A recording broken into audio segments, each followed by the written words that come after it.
Hello everybody and welcome back to my channel, Cherry Denise. I know it's been a good while since I've made a video. Oh my goodness, I know. Oh, I know. So this is my sweet Dallas. Oh no. Dallas will be 2 months old on the 24th, the day before Christmas. Yes, he's my sweet guy. Yes, he is.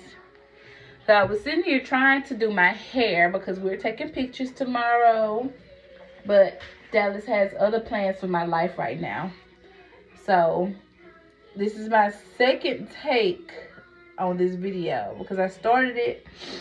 And right as I was getting started good with this video, Dallas started crying. So I was like, let me see about it. Oh my goodness, the little face he's making.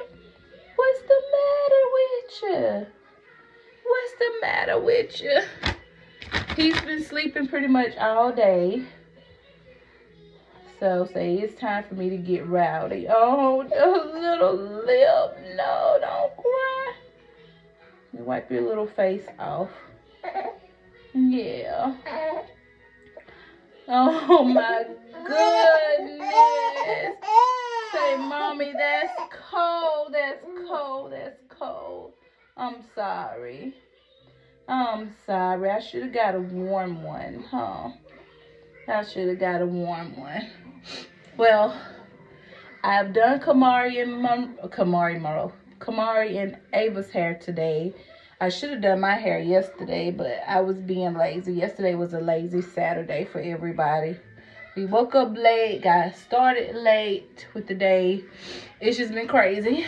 So what I had planned on doing was talking to y'all about my labor and delivery story, since the last video that I made was when I was 38 weeks pregnant with Mr. Dallas, and I was telling you guys about my labor and what was in my hospital bag and diaper bag, and I was 38 weeks pregnant then. So it's been a while. So yeah, it's been a while since I made a video. I know I posted that video recently, but it's been a while since I made it.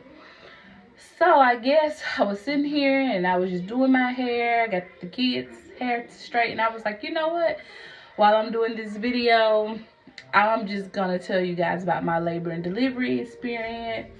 But like I say, Dallas had other plans. So I'm sitting in the bathroom right now, currently rocking him. That's Kamari. She's got her hair all tied up and ready to go for the morning. So I'm just gonna love on Dallas for a little bit while I tell you guys how my labor and delivery story went. Then I'll get back to straightening my hair eventually. I'll get it done hopefully before the night ends. We'll see. Hey, sweetie. Hi. Hi. How you doing? Yes, the sweetest smile. Say, I have the sweetest smile. Yes, you do. Yes, you do. I love you so, so much. Yes, I do. Goodness gracious. Was that a yawn or a gag? Which one? Maybe it was a yawn. Sweet baby. He just needs mama loving because, like I said, he's been asleep all day. And he said, I'm used to being held. Y'all overlook my hands. My eczema this time of the year is awful. The whole year my eczema has been bad. From working to constantly having to wash my hands. Now I'm home, I'm still constantly washing my hands, and my eczema has been bad. So please overlook my dry hands. I've been putting Vaseline on them before I go to sleep. I'm lotioning them 1,000 times a day. I'm putting my eczema cream on them. Aquaphor. Nothing is healing up my hand. If anybody out there has eczema, and please tell me what you do for your skin. Anyway, so let's get started. So I had Dallas on the 24th. I got induced on that day. Tuesday prior to that, I went to well, I woke up that night. Well, that Monday night I went to bed, and when I woke up through the night, and I started having really, really bad pains, contractions that was horrible. I woke up that morning and it was horrible. It was terrible. My husband was like, you know what, I'm just gonna call 911 because you shouldn't be in this amount of pain. I'm like, no, I have a doctor's appointment. We'll just wait and see what the doctor says. So I get in the car. Crazy me and crazy him, I drove myself to the doctor. Well, I was only like a centimeter and a half dilated. They sent me home, and she was like, go home, take a long walk, take a soak, try Tylenol and Benadryl, get you some rest, and just kind of see how it goes. We'll progress. She said, I think it's, anytime now, but I'm going to see you home because from the last time that you went to the hospital to now, you haven't progressed. So I'm just going to send you home. There's no need to send you to the hospital. So I went home highly upset. They gave me an induction date though because I was 38 weeks at that point. So they gave me induction date of Saturday. They told me to be to the hospital at 6 o'clock if I hadn't went into labor or my water broke between now and then. So I went home that day and I took some Tylenol and Benadryl and I rested. And that particular day was our anniversary. So my husband cooked the steak dinner or whatever. The kids and him let me rest. I just slept all day. I didn't feel like doing much of anything else. Hi, you see mommy talking? Huh? You see mommy talking? And so we got up that morning, got dressed, got to the hospital. Y'all, it took them 2 hours to start an IV on me because my veins are super, super tiny. I am a very, very hard stick. It was horrible, horrible, horrible. When I left the hospital, I was black and blue all up and down my arms. Well, anyway, after that, it was about 8 o'clock. They started my Pitocin.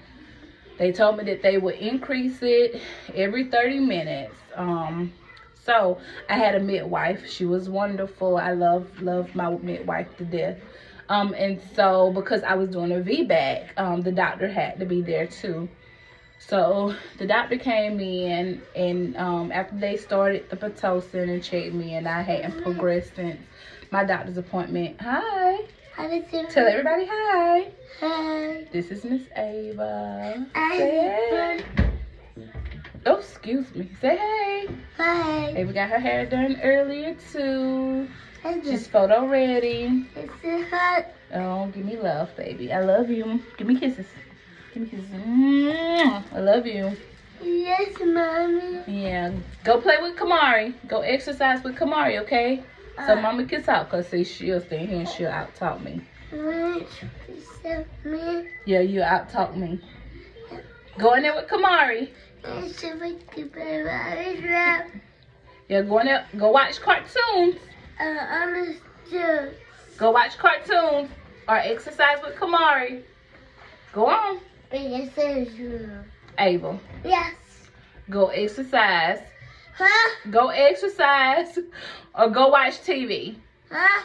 You heard me. Yes. Okay, go exercise or go watch TV. Bye-bye. Goodbye. As that girl, well, I thought she'll be telling the story.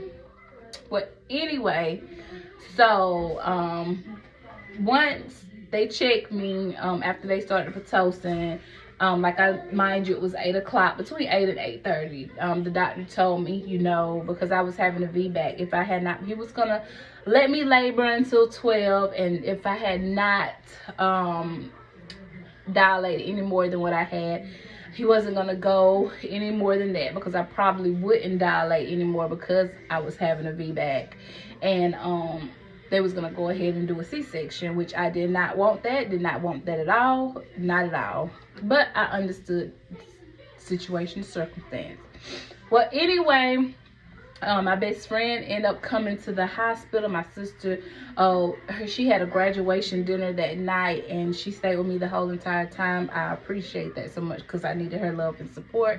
Even though Alvin was there, he was very, very tired. But anyway, moving along, 10 o'clock come, and I wasn't really feeling any contractions or anything like that. And I was like, I wonder will they let me get up and walk. No sooner than I said that, midwife come in the room and she was like, we're gonna get you up walking. It's like, good, because I just said that that's what I wanted to do. So I got up and I walked down the halls. I did a few squats and I came back and I asked my best friend, I said, you want to dance with me? She said, dance? I said, girl, yes, let's dance. Let's try to dance this baby out. So we turned on some Beyonce and we danced. And once the song was over, at that particular time, I want to say it probably was around 11:30ish maybe, going on 12. She checked and she was like, okay, we're going to check you. The doctor came in the room as well. Y'all, I was 3 centimeters dilated. I was like, thank you, God. Thank you. We got some improvement. Okay, we could just rule out C-section right now. So, mind you, they kept increasing my Pitocin every 30 minutes. I was doing good. Y'all, I want to say about 12:30. Yeah, I started feeling them contractions. They was terrible, but I was handling it well. And my best friend and my sweet nurse was like, you do not have to lay here in pain. You could get that epidural if you want to get it. I'm like, no, I'm not going to get the epidural. I'm just not going to get it. I'm just not. No, I'll get it when I feel like I'm ready.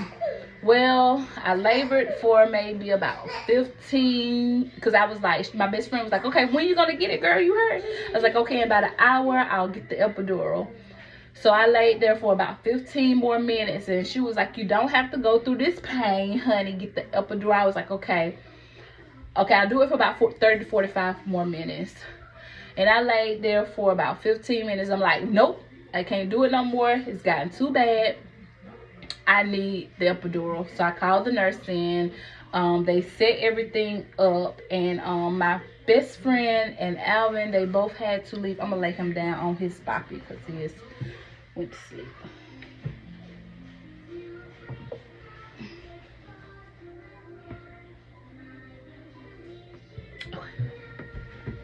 So anyway, they came in. They had to leave because they couldn't be in the room while I was getting my epidural. And they did the epidural. They told them that they had to leave for about 45 minutes, then they could come back.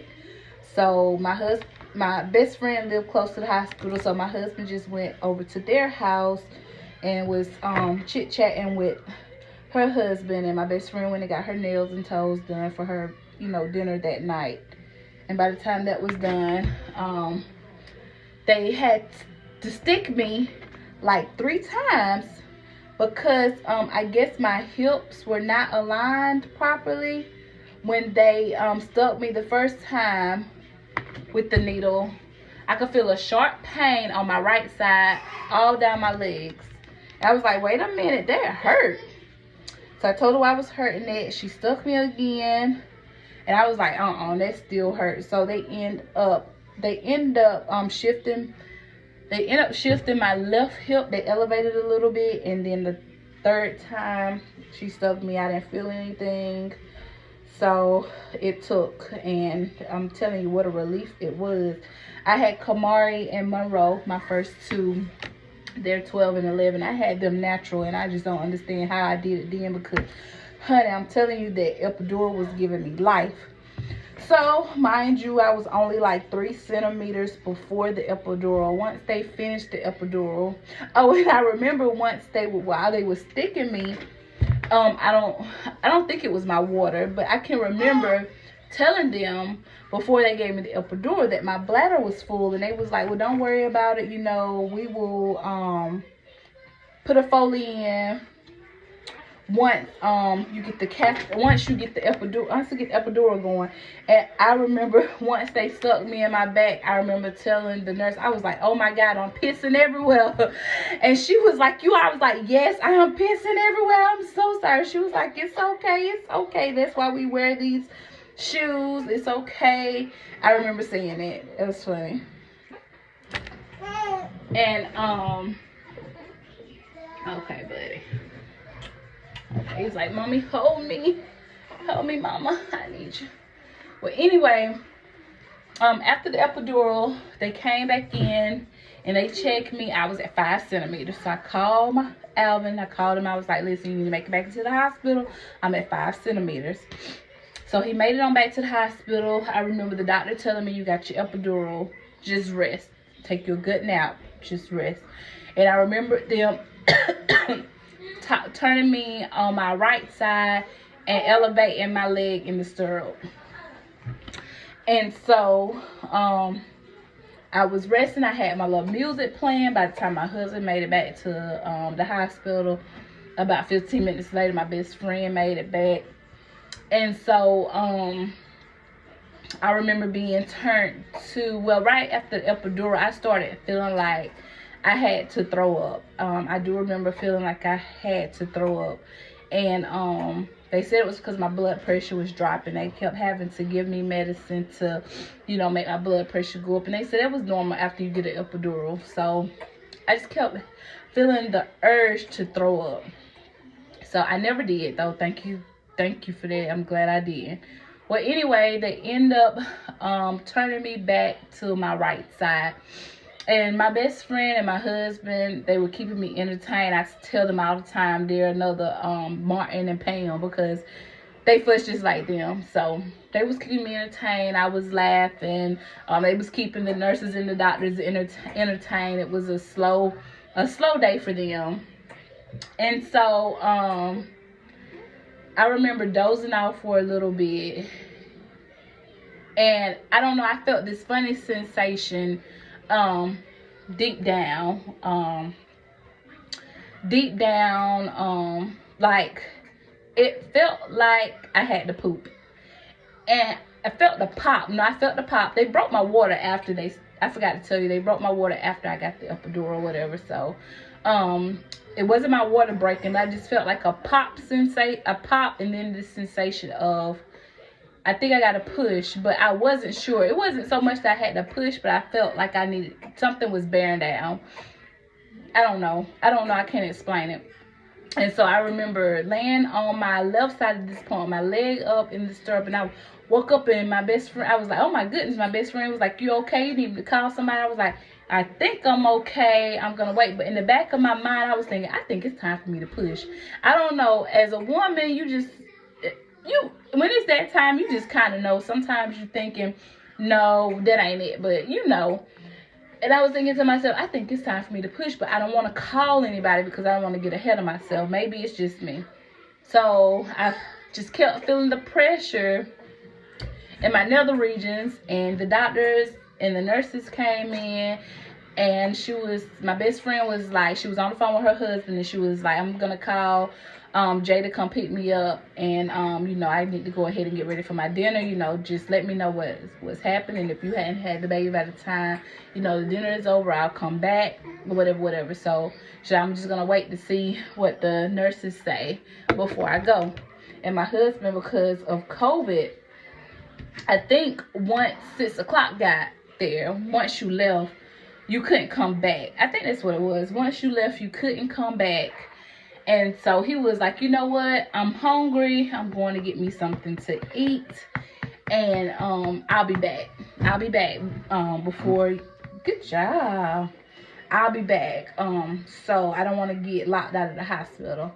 So he was getting ready to go get something to eat. They both was like, I'm going to wait to see what the doctor say before I leave. So midwife checked me, and I told her, I just feel a lot of pressure down there. And she was like, okay, well, that may be a good thing. Let me check you. So, look at them little feetsies. So she checks me, and she was like, okay, where are you at a 7? You're 7 centimeters. I was like, okay. She was like, nope, I think you're 8. Nope, I think you're a good 9. She was like, I think it's time to push. Mind you, Alvin had just walked out of the room. I was like, Brittany, tell Alvin to come right back. It's time to push. I am so glad he waited to leave, because he would have missed everything. And so I was kind of cool, calm, and relaxed. And I remember them telling me to push, but I could not gather, I could not feel how effective my pushing was. I kept saying, is my pushing effective? Is it effective? I don't feel, because I can't tell. Y'all, I pooped. I did. I pooped. It was so stank. I was like, oh my God, y'all, I'm so sorry. I was just talking about how constipated I was, but I'm not constipated anymore. Everybody just bust out and went to laugh, and they was like, it's normal for you to do that. It's okay. It's okay. I was like, I'm so embarrassed. I'm so embarrassed. I felt when I pooped now. So anyway, I still had sensation, but it wasn't painful. It wasn't, I felt the pressure. And so then I pushed a couple more times. I was like, I don't think that I'm pushing the right way. I can't tell if I'm pushing the right way, because mind you, with Ava, I had the epidural, but I ended up having an emergency C-section. And with Kamari and Monroe, I could feel it because I didn't have an epidural, so I knew if I was pushing right. So anyway, the midwife ended up giving me a towel, and she was like, we're gonna play tug of war. She was like, I'm gonna pull towards me and you pull towards you. Pull it, hold it to your chest and pull as hard as you can, and that's gonna help. Y'all, I did that for about 3-4 times. Well, no, I say about 5-6 good times we did that. And baby Dallas was here. Mind you, we did not know if he was a girl or boy, and we so desperately wanted a boy, but we would have been satisfied either way. And when my friend said, oh my God, it's a boy, y'all, my soul melted. They put my baby in my arms and we did chest to chest. I wasn't able to do that. He's just looking up at me, those beautiful eyes. I had never been able to do that with any of my other kids. Kamari and Monroe went straight to dad, and Ava went straight to dad too. So I was so happy to have that bonding experience with him. So we bonded for a while. Alvin left since we was doing skin to skin. He left to go get him something, well, us something to eat, because at that point I was hungry. I hadn't had anything to eat since about 6 o'clock the night before. And once everything started to wear off, I started feeling really, really sick. I was nauseated. I just had this feeling of, oh, I don't feel good. Kind of sort of like, I've never had the flu, but if I had to say what the flu felt like, I felt like I had the flu then. My body was aching. I just felt so nauseated. I felt like I was going to throw up. I just felt really, really sick to my stomach. I asked the nurse to come get the baby because I didn't want to throw up on him.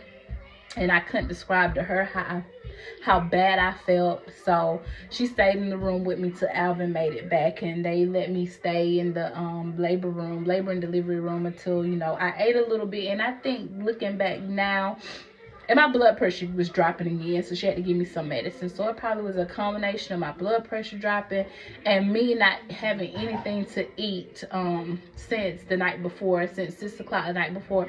And I had Dallas at 4:45. So at that particular time, it was going on like 5:30. So it was going on like a whole 24 hours that I hadn't had anything to eat. So I think a combination of that caused me to be sick.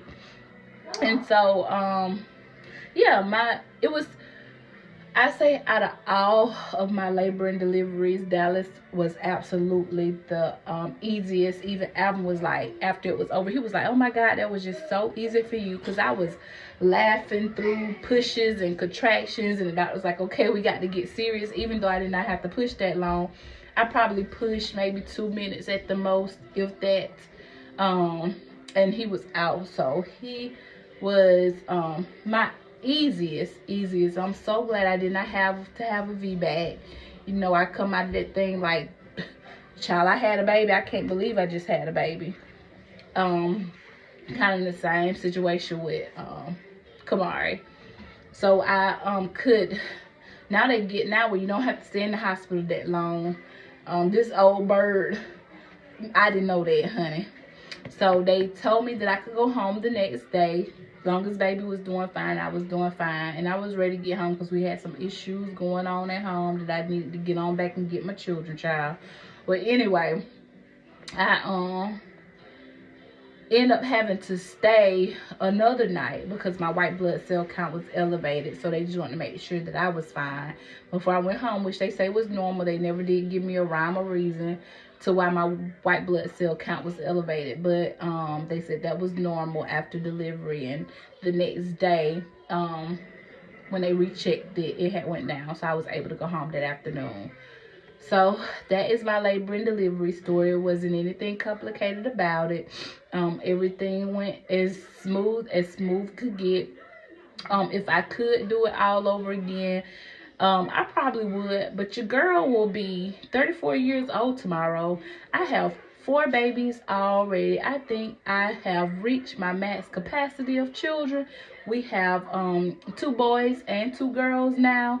I think we're doing good because children are very, very expensive. Honey, I really don't even do nothing for myself or doing for them. I would not trade it for the world. But on Tuesday of next week, I will be getting a tubal ligation done. I'm so ready. I wish that it could have been done prior to now, but it is what it is.